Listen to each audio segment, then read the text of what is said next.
The Roaring Twenties was a big time for American people. The economy was booming. People were buying and selling cars, houses, and other goods left and right. Manufacturing was up. Things such as steel, improved transportation, and other economic improvements throughout the city. People spent their free time partying, drinking, and going to different events such as plays. During the mid to late 1920s, the stock market underwent a rapid expansion. This expansion continued for the first 6 months following President Herbert Hoover's inauguration in January 1929. This pushed the Dow Jones Industrial Average to a peak of 381 points in September. In the midsummer of 1929, 300 million shares of stock were traded. On October 18th, the stock market went into a free fall, and the rush to buy stocks stopped. However, the first day of panic was on October 24th as the stock market opened with just 305 points. This day became known as Black Thursday. This caused investors to buy and sell stocks to try to bring up the points. This worked, but only for a short period of time.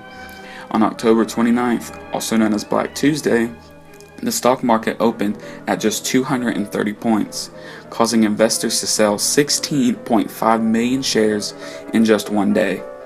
People panicked and rushed to the bank to get their money. However, there was no money for them to get. By the end of the stock market crash, it had fallen 90% from its peak during the midsummer of 1929.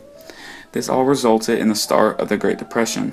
The Roaring Twenties came to a halt. The decade that was so economically prosperous was no more. Millions of people were out of work, and only 24% of people had a job, causing so many people to not have any money to buy food, forcing them to go to soup lines to get food just to survive. This caused millions of people to also go homeless, since no one had money to pay for their homes. Then came March 4th, 1933, the inauguration of Franklin D. Roosevelt, which would give American people hope. President Roosevelt came up with the New Deal, which was a series of programs that created jobs for the people. This allowed the unemployment rate to decline in mass numbers.